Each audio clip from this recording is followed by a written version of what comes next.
Hey guys, it's me, Kari, and I am back with Chapter 5 of Homecoming by Cynthia Voigt, which we are reading together. Um, I'm not the slightest bit interested in the Super Bowl, to be honest, so I'm excited to have other things to do to keep my mind occupied. I did, however, watch the Puppy Bowl, and that is going to be replayed throughout the day on Discovery Plus and Animal Planet if you have those channels. I don't know if they're available globally or just here in the States, but that was a lot of fun. I put on my little puppy, like PJ top, in honor of the pups. I love watching the Puppy Bowl. I think it's the cutest thing. And it makes me want to adopt way more animals, but I already have 3 cats and don't have room for more animals right now, but someday. Anyhow, let's get to the book. I have a little bit of a scratchy throat today, so I may be doing some throat clearing and possibly coughing. I do have water nearby, so hopefully I won't, have to too much and it won't be too distracting. But anyway, without further delay, let's go. Chapter 5. Daisy awoke to the beginning of a bright day. She lay still for a long time, looking at the cloudless sky through the branches and leaves of green maples and sycamores. The leaves made designs on the background of the sky, intricate patterns that shifted with any slightest breeze. She heard James stir and rolled over on her side to watch him. James's eyes opened. He yawned and stretched. Dicey waited for him to say what he always said first thing, about it still being true. Then everything would be back to normal. He caught her eye. I wish I'd seen you going into the boys' room, he said. The boys' bathroom, he said. I thought I'd split when Sammy told me. I noticed, Dicey said. How's your head? James rolled it back and forth. Almost okay, he said. What do you mean almost? Does it hurt? James thought. It feels tender, as if it could hurt. It doesn't exactly hurt, but it feels like it will. Dicey sat up. We can't go until James is better, she said sternly to herself. That's the most important thing, so they'd have to wait another day. They only had apples left in their food supply, and Dicey wanted to save them in case. So they went down to the little beach, leaving James behind. 3 or 4 families already crowded the beach, and the Tillermans had to eat the apples for breakfast after all. It's a weekend, James explains. That means a lot of people around, especially on the beaches, I bet. But what do we do? Dicey asked him. She answered herself. We'll try fishing in the marsh. You'll have to stay here alone, she cautioned James. Danny, a voice called from the road. Is that you? It was Edie, and Dicey stood up to show the girl where they were. Louis was with her. They had come, they said, to see how the third brother was and to warn the children that it was a weekend, so lots of people would be in the park. Edie was carrying something bulky, an instrument. She sat down beside James and played on it a little, leaning it back against her shoulder. The sound was part banjo, part harp. You like that? She asked James. What is it? An auto harp. Here, she said, and sang a song for them about a girl who wanted to follow her boyfriend to war. I like that, Maybeth said when Edie finished. I do too, honey, Edie said. Do you know any songs you'd like for me to sing? Maybeth shook her head. Dicey looked at Edie over James's head and asked, Do you know Pretty Peggy-O? Sure, Edie said. She bent her head down over the auto harp, and her long hair fell down like a curtain. She strummed a couple of chords, then raised her face. But this wasn't their song. This song was about William, the false lover, and how he tricked Pretty Peggy-O into running away with him, but then murdered her. Edie sang the song quick and cruel, with sharp metallic sounds from her instrument. You're a good singer, James said. I thought we were going, Sammy said. Going where? Edie asked. Fishing, Dicey told her. Do you have the hook and line? James asked. Dicey nodded. And worms? She hadn't thought of bait. Count on James to think things through, Dicey thought, and forgave him for his lack of persistence the day before and for being careless and falling. Shall we stay with James? Edie asked. Dicey didn't object. When they had gotten out of earshot of the campsite, Sammy said he wasn't going fishing with them. He was going to the playground. He didn't want to walk anymore, ever. He didn't want to explore. He wouldn't get into any trouble. He didn't mind being left alone. He would not go with them, no matter what Dicey said or did. Dicey decided she could probably leave him safely at the playground. She instructed him to go back to the campsite if he got bored, not to go wandering about, and don't talk to anyone. Why not? Sammy demanded. Well, don't talk about us. I wouldn't do that. I'm not stupid. Maybeth and Dicey crossed the dirt road from the playground and found the path to the small campground. Another path led to a bluff overlooking the marshes. They walked without speaking through the warm morning. The only sounds were the rustling of the leaves above them and the rustling of their feet on the leafy ground. They emerged from the woods on top of a low bluff that marked the border of the marshlands. Below, the heavy grasses swayed.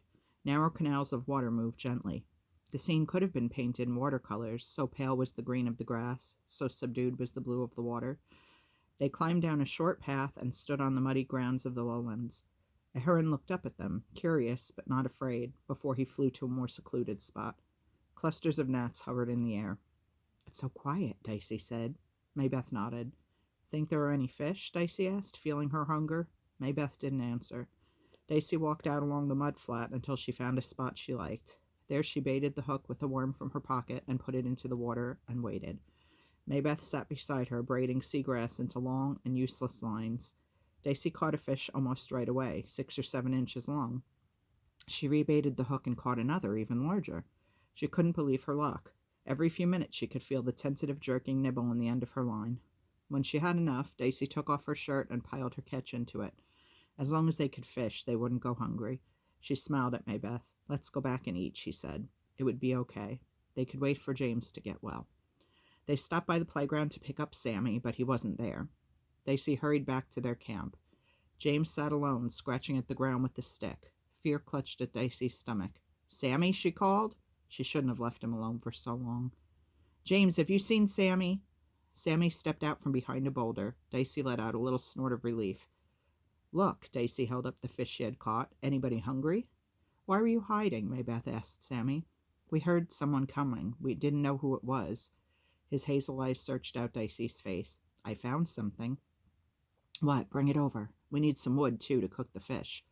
Sammy went behind the boulder and came out holding a big grocery bag, which he set down before the fireplace. "Look at this," he said. Egg salad sandwiches, a bag of potato chips, ham sandwiches, pieces of celery stuffed with peanut butter, a bag of cookies, paper plates, paper cups, paper napkins. James sat silent, watching. "Where'd you find it?" Dicey asked. "Left in the woods behind the bathroom," Sammy said. "And some people gave me a hot dog, too, but I ate it with them. They had ketchup. I was so hungry," he said. "Sammy," Dicey spoke slowly, "this looks like somebody's picnic." "They might have forgotten it," Sammy said. "That's not the truth," Dicey said. "Is too," Sammy said. "What's it matter?" James asked. "I mean, we're the hungry ones. They could probably go back to the store and buy food, whoever this belonged to, or just go home and eat. We need it." Dicey couldn't entirely agree with him. "But it's stealing," she said. "Just food," James argued. "Lewis said it should be a natural right for everybody to have enough food." "Does Lewis know?" "No, Sammy wasn't back." "Sammy, tell the truth," Dicey said. "They left it on one of those tables. I don't know who they were. They left these 2 bags on the table, and I could see there was nobody watching, so I took one. I wanted you all to have something to eat, Dicey." He made himself look straight at her. "I wanted to help out." Dicey understood. "Well, you surely did that, but stealing? We don't steal. Not unless they had to. Not unless they were starving, and then it should be Dicey herself to do it, not a little boy 6 years old." Excuse me. "I think it was pretty smart of him," James said, "and brave." "I ran," Sammy boasted. "I ran so fast. It's hard to run with a big bag. Nobody caught me." "I'm glad of that," Dicey said, reaching to pat his tangled hair. "I don't know how we would have gotten you back if you'd been caught." "Would you get me back?" Sammy asked. "Of course. What do you think?" "I don't know," Sammy said. "We're all together, aren't we?" Dicey asked him. "We'd just have to get you back, but it would be hard, really hard, so I'm glad." They ate the celery and the egg salad sandwiches right away because mayonnaise could spoil. The rest of Sammy's food they put away for some other time. Meanwhile, they built a fire and roasted Dicey's fish over it. Even James was full when they finished. They stayed put for the rest of that long, early summer afternoon, but when the evening cool came into the air and families on the beach left, the Tillermans went down by the water. James sat quietly by the water's edge while the rest played tag until dark. James wanted quiet. The heat had given him a headache, but he told Dicey she didn't have to worry about him. When they returned to the campsite, Lewis and Edie were waiting for them. "James, we got you something," Edie said. "It's convalescent food." She handed him a small grocery bag. It held 2 oranges. "Thanks," James said. "They look terrific." He peeled an orange and ate it.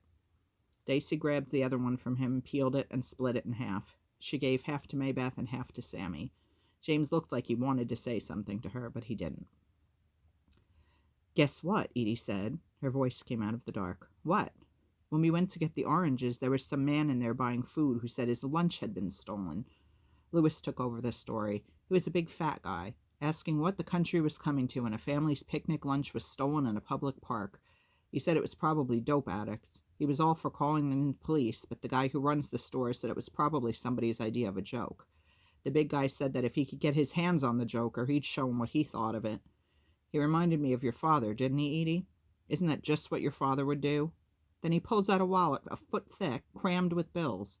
He peels off a couple and goes out, still complaining about his bad lunch. I say good luck to whoever walked off with his lunch. Why? James asked. Big guys like that with thick bankrolls? They've got so much that they don't know what to do with it. And they're always the first ones to call in the police on the little guys. Like us. Like you. Dicey went over to the trash barrel to throw out the orange peels. Edie went with her. Danny, I wondered if you kids had taken it. No, Dicey said. How could we? We were fishing at the marsh. I thought, if you were hungry enough, Edie said. We're not hungry, Dicey said. We've got plenty. If you say so, Edie said. Lewis called over. Hey, Danny, James said you caught a mess of fish. Glad at the change of subject, Dicey told him about the marsh and how easy it was to fish there. Lewis said it was illegal to fish in the marsh because the area was a game sanctuary, so you better be careful. You don't want to get caught at it. How are they supposed to eat then, Dicey asked herself. By buying food, she answered. The whole world was arranged for people who had money, for adults who had money. The whole world was arranged against kids. Well, she could handle it, somehow. If you were caught, Lewis said, kids have no legal rights at all. That's one reason I took off. What about you kids, Danny? How come you're on the road? Huh? Dicey asked, pretending she hadn't been listening. You're about the most secretive bunch I've ever met, Lewis said. I don't even know where you're from. Where are you from? Nowhere special, Dicey said. You don't trust me. Lewis's voice hovered in the darkness. He waited for an answer. Don't tease him, Lou. I don't trust anyone, Dicey said. It's what you said. Kids have no rights, so we have to be extra careful. Why don't kids have any rights? James asked. Because parents own them, Lewis answered quickly. Your parents can beat you, steal your money, decide not to take you to a doctor, anything they want.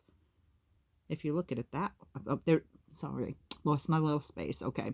There's a law I have to go to school, James said. That's a right, isn't it? If you look at it that way.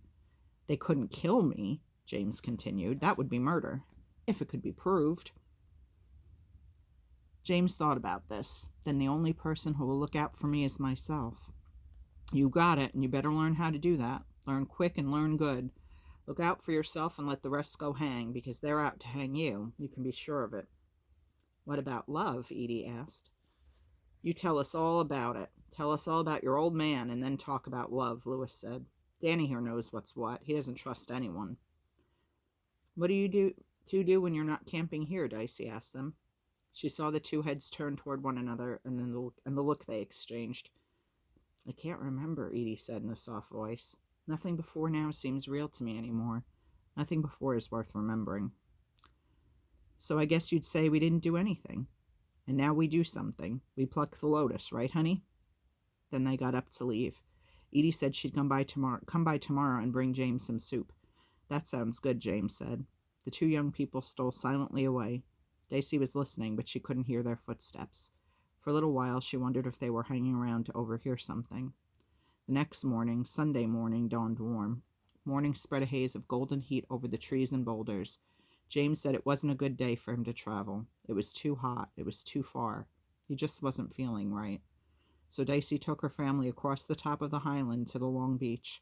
She guessed correctly, as it turned out, that the beach would be a favorite spot, that it would be crowded on this hot Sunday. She planned for the Tillermans to lose themselves among the mob of people there.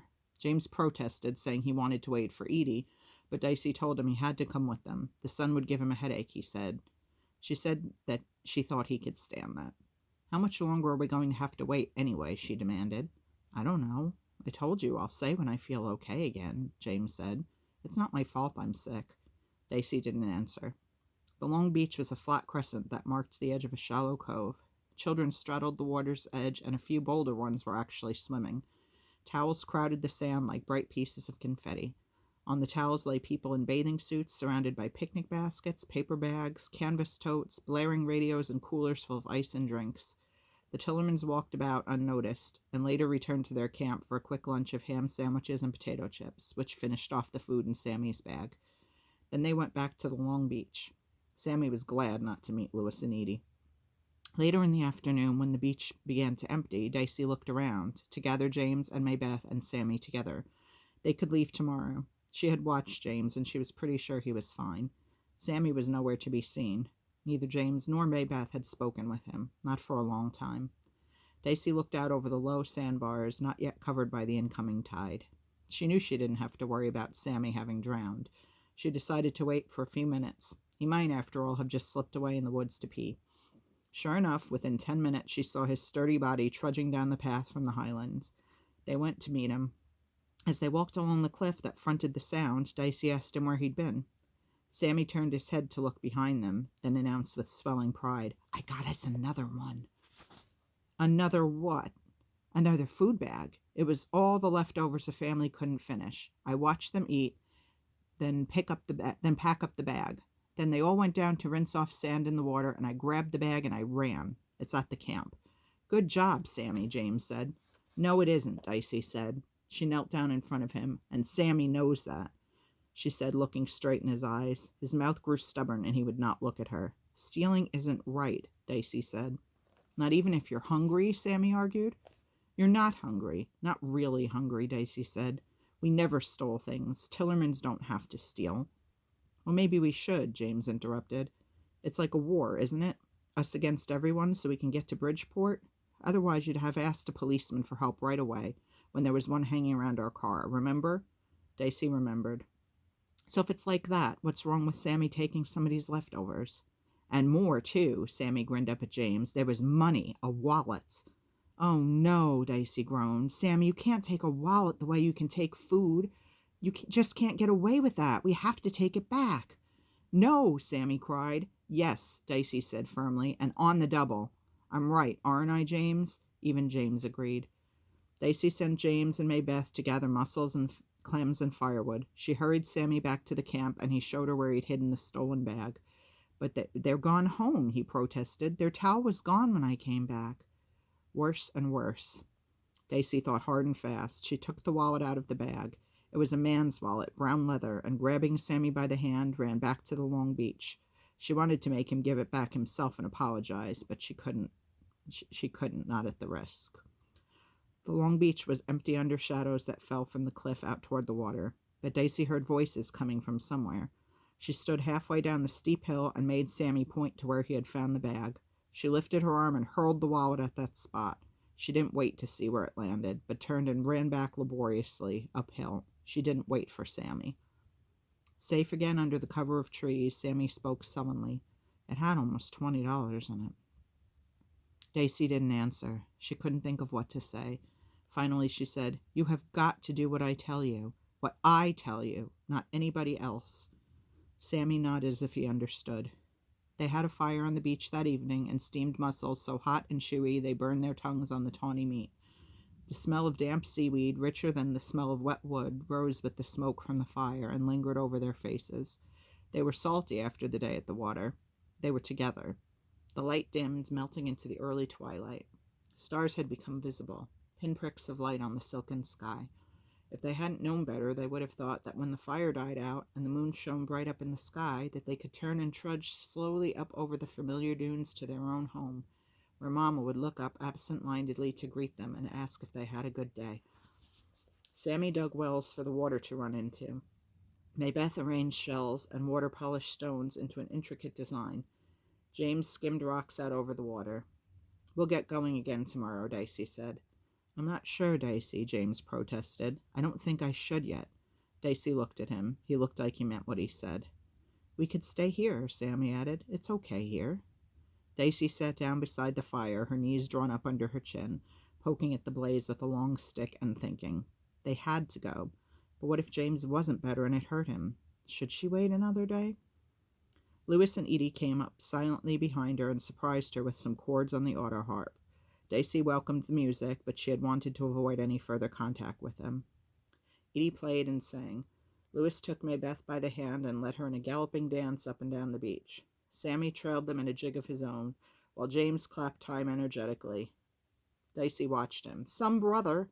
He was no more sick than she was. They were leaving tomorrow, if she had to drag him out of the park herself. The dance over, they all relaxed around the fire while Edie continued to sing. Lewis held Maybeth at his side. Sammy curled up against Dicey. The sky turned black velvet. Deep satin water curled against the sand. We gotta go to sleep, Dicey said after a while. Don't go yet, Danny, Edie said, putting down the auto harp. I don't know when I've had a better time. Dicey stood up and dusted sand from her fanny. Barely awake, Sammy waited beside her. James stayed seated, his eyes reproachful. Maybeth? Dicey spoke gently. Maybeth came over. Good night, honey, Lewis said. Maybeth didn't answer. Doesn't she ever say anything? Lewis asked. Sure, sometimes. Wait, Edie said. We'll come with you. They climbed up the steep path. At the top of the hill, Dicey turned to say goodnight so they would go away, but Lewis was holding on to Edie's arms and pointing. Between the trees, they saw a bright light that rhythmically flashed red. What is it? Dicey asked. Shut up, Lewis said. Move it, Edie. They slipped away into the darkness. He was right, Dicey realized. It was a police car going along the road that ran past the campsites. She pulled her family into the bushes and told them to lie down. It's a police car, James said quietly, headed towards our camp. I dumped the bag in the trash, Dicey said. That's where they'll look, James said. I can't see what's going on, Dicey said. Lie quiet, everyone. Darkness rustled through the trees. Faintly, the water lapped at the shore. Dicey thought, we're going up to the woods past the playground, long way around. We'll sleep there and get out of here at first morning. But, James said. Dicey felt Maybeth's small hand on her arm. But nothing. You've been fine all day today, and you know it. Don't lie to me. Not anymore. I won't believe you. They waited a long time, then began a silent journey across the dark park. They made a wide circle around their campsite. They saw nothing. They heard nothing. Only the insects and the noise of the wind. Dicey was sure of her decision, but she wasn't sure where they were until she saw the pale emptiness of the playground before her.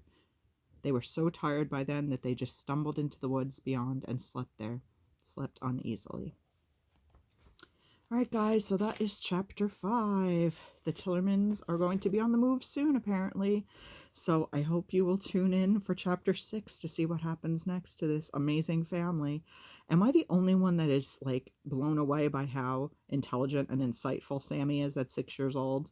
I'm, trying to picture myself in, first grade at age 6, and I don't think I was nearly as certainly street smart as Sammy is. But anyway, I hope you're enjoying this as much as I am, and I'll see you soon with more stuff. Bye, guys.